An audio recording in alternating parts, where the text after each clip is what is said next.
Hi, my name is Nereide Santa Rosa. I'm a Brazilian writer and CEO of Underline Publishing, an American publishing company. Today, I will present our authors. They live in many countries like Canada, the United States, Sweden, Germany, Norway, and Brazil. Their books are full of adventure, poetry, and funny tales. I hope you enjoy our presentation.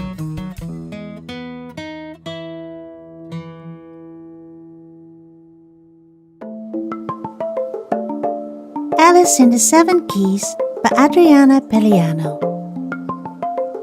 Feed your head.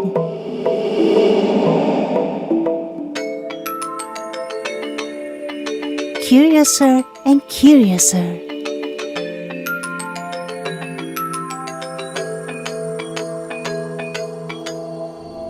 Curiosity, time, travel, transformation, madness, game, dreams. In Alice in the Seven Keys, Adriana Pelliano accompanies you on a journey, exploring your creativity by means of games, magical elixirs, and her resplendent collages. Lovers of Alice, fantasy, fairy tales, and dreams will be enchanted.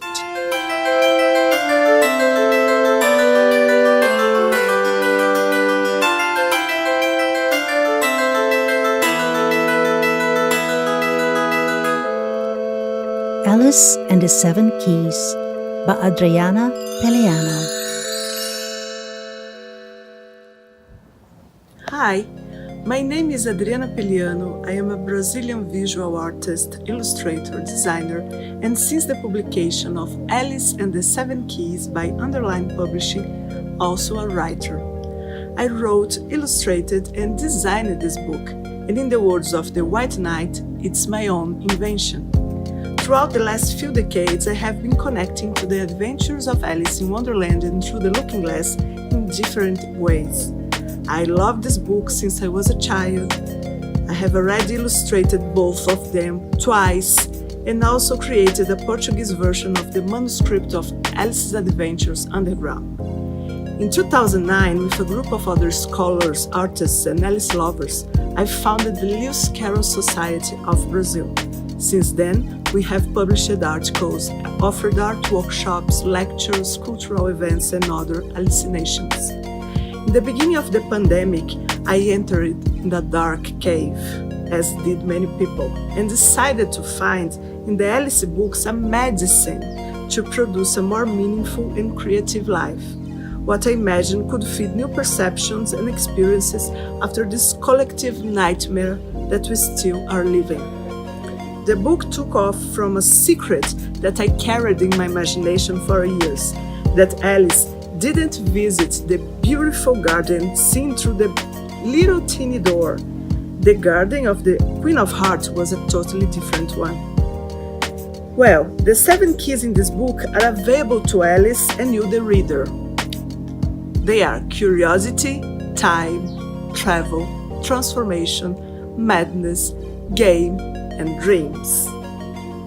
The book does not tell a story, rather it's a mixture of ideas, memories of dreams of my childhood, collages including the illustrations of John Tenniel and other artists like Salvador Dali, Max Ernst, Hieronymus Bosch and others, games, recipes for magical elixirs, and an invitation to a journey to find the Garden of Wonders and the magical elixir that live in our inner world. This is Alice and the Seven Keys by Adriana Pelliano, Underline Publishing, 2021. Hi, my name is Peter Hayes. Hi, my name is Betty Rosen. And together we wrote this book, Without Words. Sem palavras. We live in New Jersey. Originally, I'm from California, and I've been writing since I was about 21. I got inspired by my years of working in theater, and I began writing plays. But later on, Betty and I met and we teamed up to write children's books together.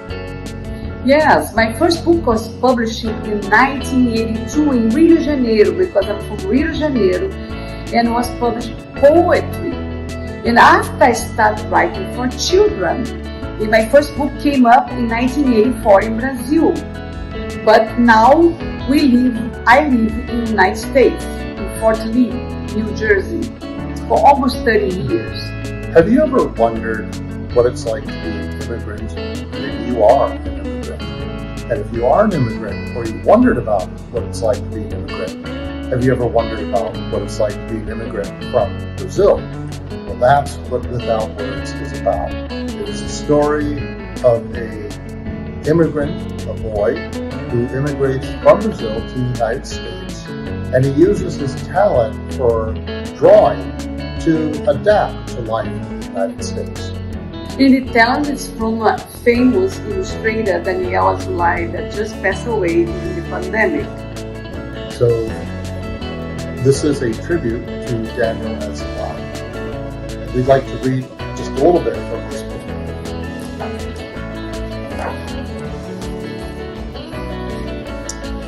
Luiz loved Brazil and the city of Rio de Janeiro, where he grew up.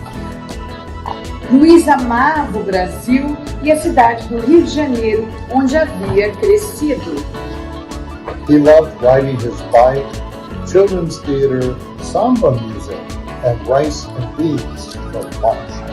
Ele amava andar de bicicleta, teatro infantil, as festas, o samba e os almoços, muito feijão com arroz. He loved soccer and fireworks on New Year's Eve. There were warm beaches and sunshine everywhere. Ele amava jogos de futebol e os fogos de artifício na noite de Ano Novo. Havia praia com calor e sol brilhando todos os dias. That is, until the 8-year-old boy and his family had to move to the United States. Most stayed behind. His grandparents, cousins, aunts, and uncles. Luiz hated saying goodbye, especially to Aunt Sway Lee. She taught him how to draw. Essa foi a vida desse garoto até os 8 anos de idade, quando sua família se mudou para os Estados Unidos. Eles deixaram os avós, tios, tias, primos e primas. Luiz detestou dizer adeus, especialmente para sua tia Sueli, que tinha lhe ensinado a desenhar. We hope that you will take the time to check out this book on your own.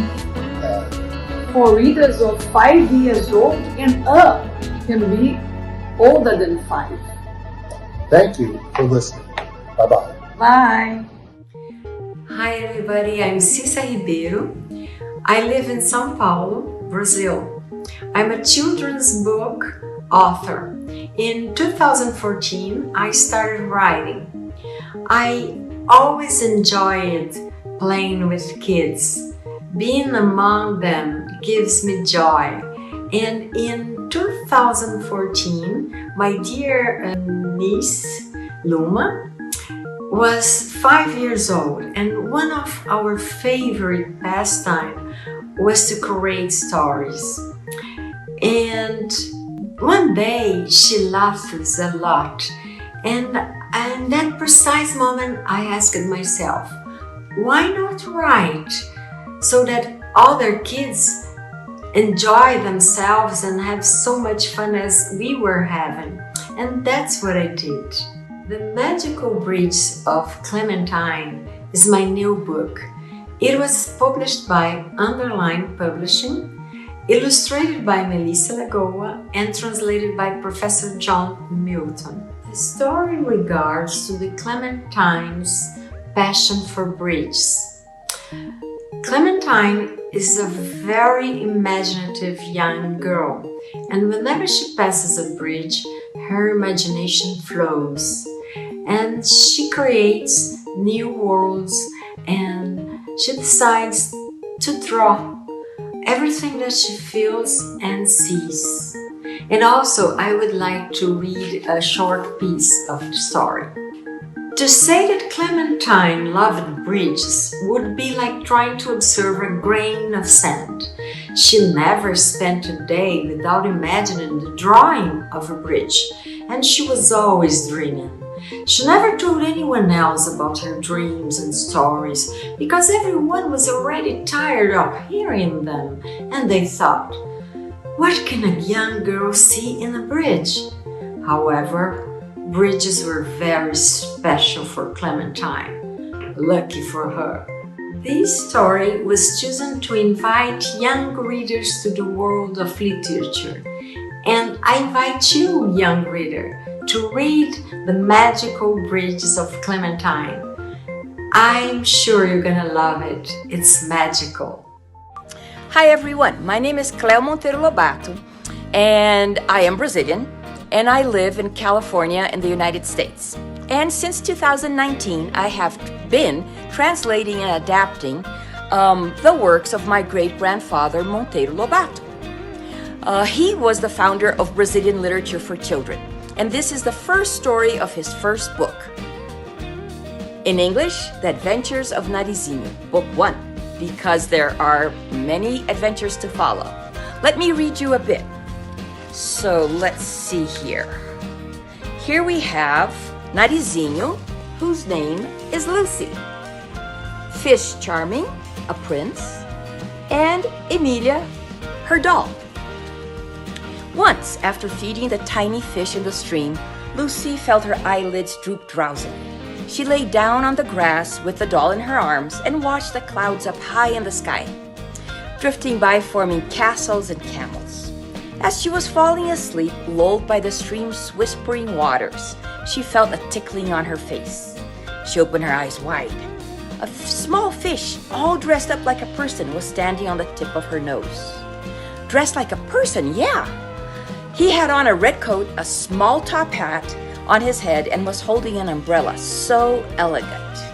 And so, with the wonderful illustrations by Rafael Sam from Recife, a city in the northeast of Brazil, the story goes on to accompany Nazarinho and her doll and Fish Charming into his underwater kingdom.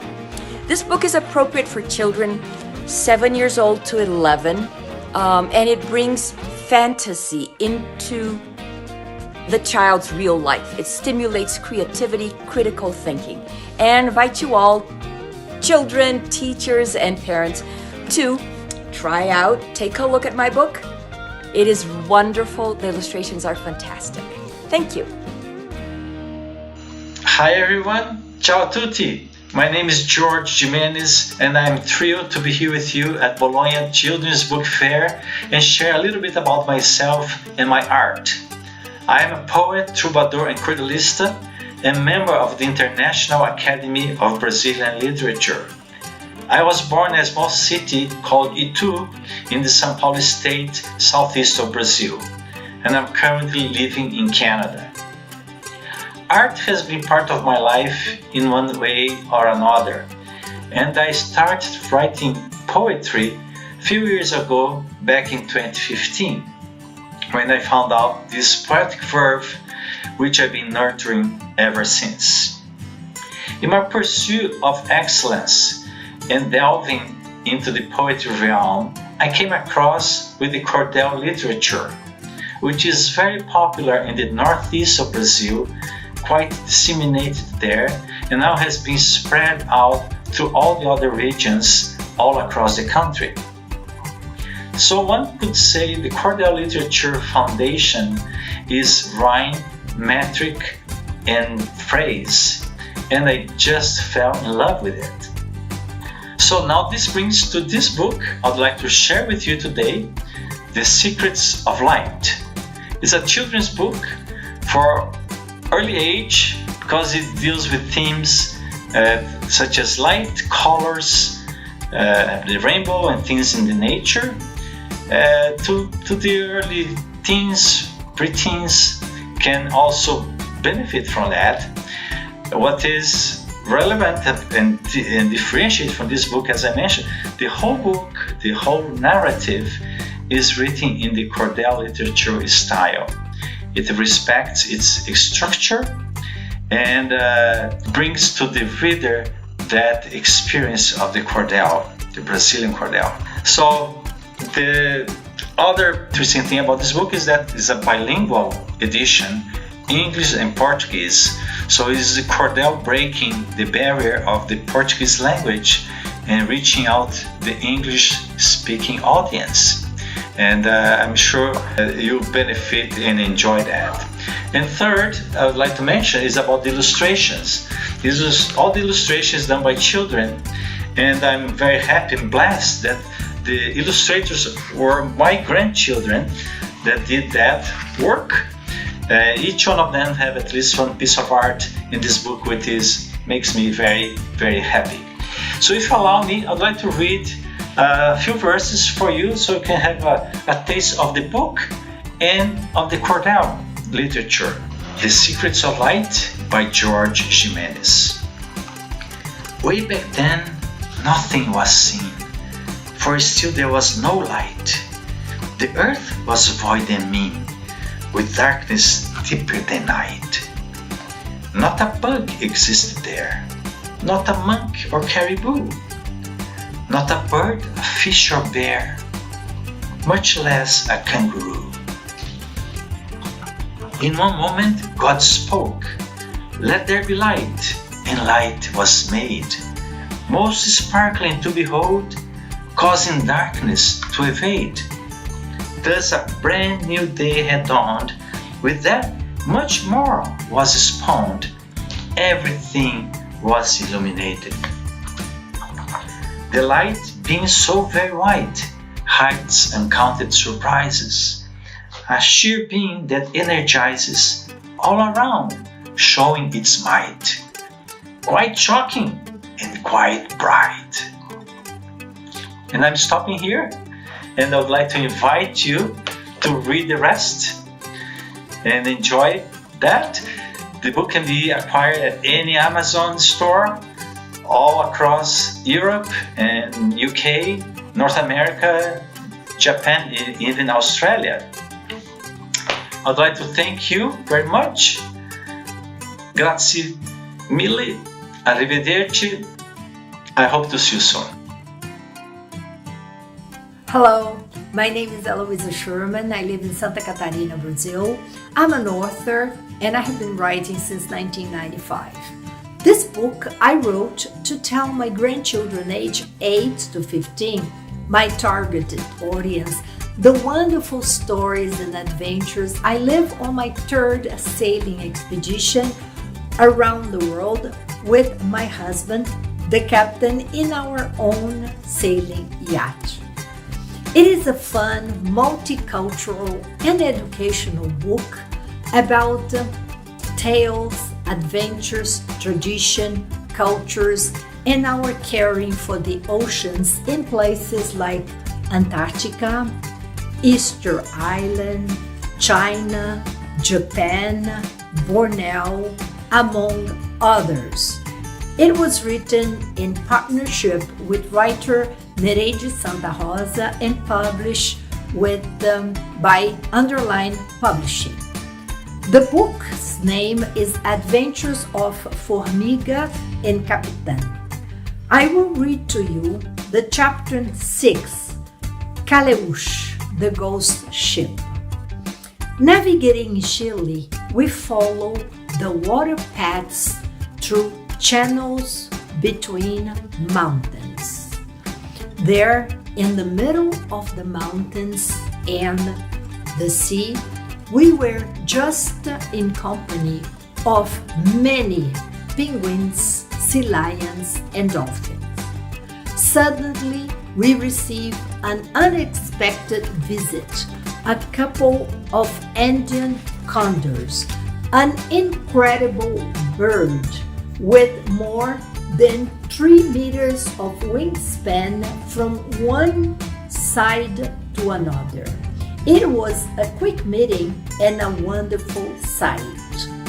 We continued sailing, and I said, as everything was calm, I'll tell Captain the legend of the Cleo. Do you want to hear this legend? Yes, please tell us, the 4 grandchildren answered together. Okay. I remember, said the captain. You scared me with the story. It was really scary, he said, laughing. Why did you get scared, Grandpa? Asked Chloe, hugging him with affection. I told them a story of a ghost ship sailing the 7 seas. Legend has it that on foggy nights it may appear above the water or it may be submerged. Always lit, you can hear the sound and voices of witches and dead castaways living on its deck. It is said that their mission is to watch over the waters and their inhabitants, helping to protect animals and ships in the foggy nights. Were you afraid of the Kalawoosh, Grandma? Kian asked, winking at Grandma. Yes, but I thought, will we ever spot a Kalawoosh? Are there really any ghost ships? But when you are alone in the middle of the seas and mountains, everything is a little scary. If there is, I have never seen, but it's good to respect the traditional tales there are said on this country, Chile. Hi everyone, I am the writer Isabel Sintra and I'm speaking from Stockholm, Sweden. Very early, I entered in the magical world of writing and literature. A shy girl with a head full of dreams, my greatest wish was to share with the world the vision of an enchanted princess who looked like me. My books are fairy tales that show the beauty and the strength of diversity through characters illustrated by my brother, Zeca Sintra. Designed for kids ages 5 to 12, they are stories to give the amazing opportunity to help shape young minds and create important values for life. Your child will be a girl and she can never look at herself in the mirror. At this point, Queen Indira looked sad. Never, ever.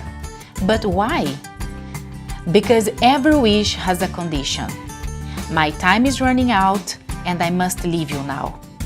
Before I go, I must know if you agree with me or not. Welcome to my fairy tale world. The books are available on Amazon and Underline Publishing. Thank you. Olá, pessoal. Meu nome é Lucas Kisiuk, moro em São Paulo, no Brasil, bem longe de onde vocês estão. Eu tenho 19 anos, eu sou um artista plástico e colorista, gosto muito de trabalhar com cores. Então, como você pode ver, estou aqui no local onde eu faço as obras. Então eu quero convidar a vocês a conhecerem o meu livro, que conta um pouco da minha história, desde o início, uma história real em traços coloridos. Foi escrito para crianças e adolescentes de 7 a 15 anos. Bom, eu vou começar do começo.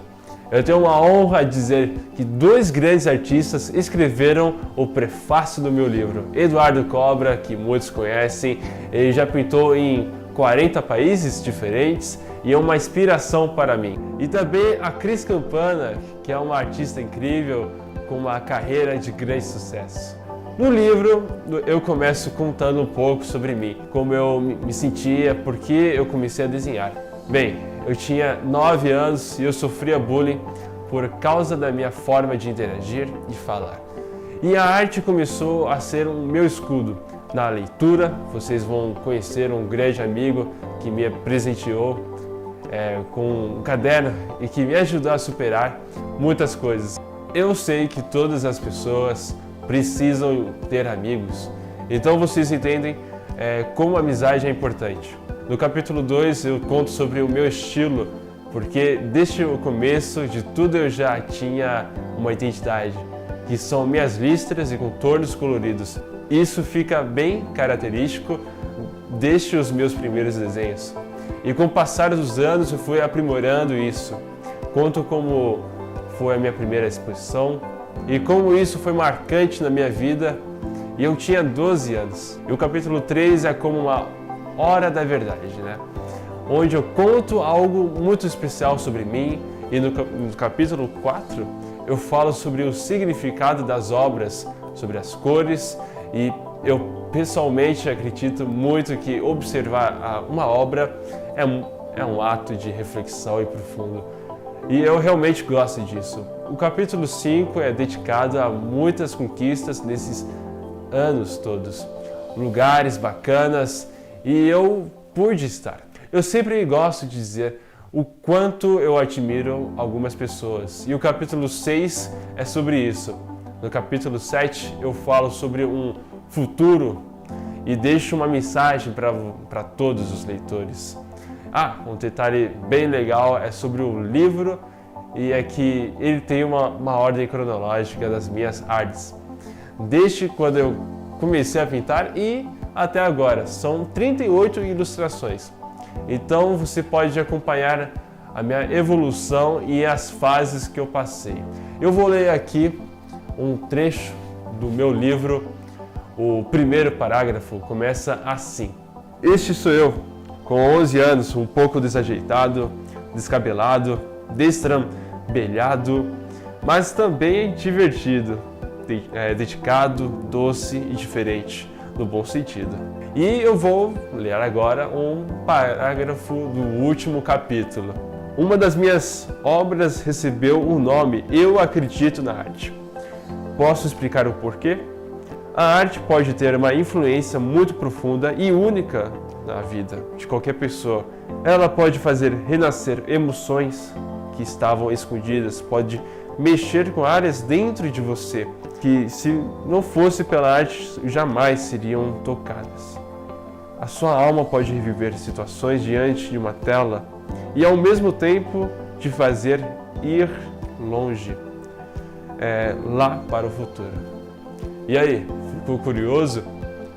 Eu espero que tenha despertado em você algo que te faça querer conhecer mais minha história sobre minha forma de expressão e o quanto eu fui transformado pela arte. Você pode adquirir o livro no site da Amazon, as versões português e inglês. Ele também pode ser entregue em todos os continentes. E finalmente, muito obrigado à minha editora Nereide Santa Rosa, à publicadora Underline Publish e a este evento tão especial, Bologna Children Book Fair. E é você que assistiu a esta apresentação. Se quiser saber mais sobre mim ou me contactar, pode me encontrar no Instagram Lucas Kisinyuki. É tudo minúsculo, hein? Então, um grande abraço. Hello, my name is Paula Giomatti. I am Brazilian and Italian's daughter. I have been written stories since I was 7. But my first book I wrote when I was 9. It's called The Desert War, and even Arnold Schwarzenegger was one of the heroes. At 11 years old, I published my first book, and I was the youngest writer in Brazil. At 12, I already had 30 books written. All of them were stories with animal characters, where their lives were told. Today, at the age of 37, I can say that I managed to fulfill my dream of being a writer, as I started taking it professionally in 2014, when I published The Destiny of the Wolves in Portuguese. After that, I went deeper into writing, studying more technical books that also helped me to boost ideas. After I moved to Norway, I started to inspire me deeper in the Arctic's nature, invest in my international career, and published The Destiny of the Wolves in English, which will soon receive its Spanish version too. Last year, I was the finalist for the International Recognition Award for Brazilian Literature, promoted by Focus Brazil New York, and that gave me great incentive to continue on this path. My life has always been an inspiration box, because in my books I put a lot about the phases I lived in my childhood and adolescence, especially the most difficult ones. The Destiny of the Wolves, for example, all of the wolves in the book were inspired by the behaviors of dogs I had. The Destiny of the Wolves was published by Underline publisher in the United States and is aimed at children and young people who are very fond of fantasy and forest animals. The Destiny of the Wolves is a very old story from the time when men still lived in the caves and tents. The book tells the story of Kushi, a wolf who on a very special night heard a great howl that came from the sky. From the northern lights that seemed to run like wolves above Kushi. In the northern lights, she sees abandoned puppies, and she understands that the fate of the wolves will someday be controlled by men, and that will be terrible for the future of the wolves. Then, Kushi and her pack set out on a journey in the forests and mountains, trying to understand the whole of man and the wolf's destiny.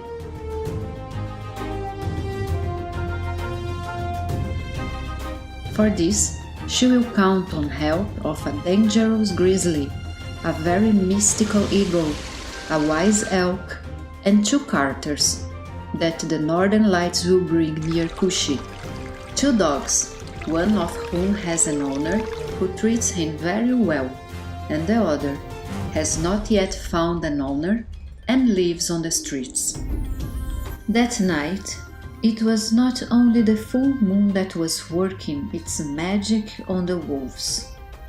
From the flowing shapes of the aurora borealis, their ancestors emerged in the form of sacred spirits with great wisdom. When a wolf heard the howling of an ancestor, it was because destiny had assigned him an important task of some kind, or because he had reached the age when he would soon become an ancestor in his own right. While the pack rested high up on the hill, sky-spanning images of their forefathers erupted above them. The wolves looked out over the tree-lined valley towards a cluster of partly unfrozen lakes, which allowed many animals to quench their thirst. If you like animal stories, I invite you to participate in this wonderful wide adventure in the book The Destiny of the Wolves from Tales of the Earth series, and it is available for you and your family in English on Amazon.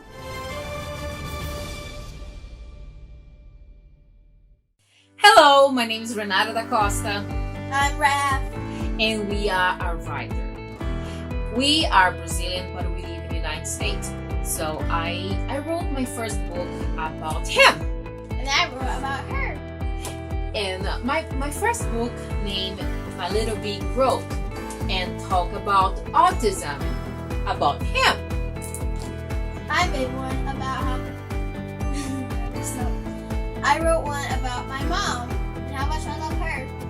Yes, and in my first book, I explain about what we can learn and how we can manage the autism behavior. And he wrote about how much he loved me. So can you read a little piece for us? Okay. Randomizer chooses, I love you, Mama, when you go to the beach and you go to the sand castle. Wow. This is how much you love Mommy? No. So, and in the last week, I just show my new book. And this new book talk about me. Yeah. Yes, talk about him again. And can you explain what is in this dream about the bath in a tub? I always wanted a bathtub. I never got one. Yes, he was really dreaming about the bath in a tub. And this book show what we did until he got the bath in a tub. So this is our book until right now. Raphael is 11 years old. He's autistic and he's a writer. He's a pianist. He played drum and recorder. He played how many concerts in Berkeley? 4. Yeah, I think it's 4. 4 concerts. And it's either 4 or 3. I think it's 4 and 3. You play your composition. Yes. And last week he just got the trophy about he's the best Brazilian writer in the United States. Are you happy? Yes, he's happy. So I wrote poems. I wrote a lot of different type of books, and I'm really happy to participate and show about us. And thank you so much for everything. I participate in more than 5 academy. I am from the academy in New York, Portugal, Italy, and some in Brazil too. I have some trophies, some premium. So thank you so much, and see you then. Bye bye. Hi, my name is Regina Drummond, and I'm a Brazilian writer, translator, and storyteller. I wrote more than 140 books for children and young people. These Dolls Don't Break is my first work for Underline Publishing. 5 short stories with women as protagonists, written for those who are not afraid of the supernatural, the fantastic, the terrifying, and appreciate the racing heart, the cold sweet, and the fright. Enjoy it! That's it for today. Bye everybody!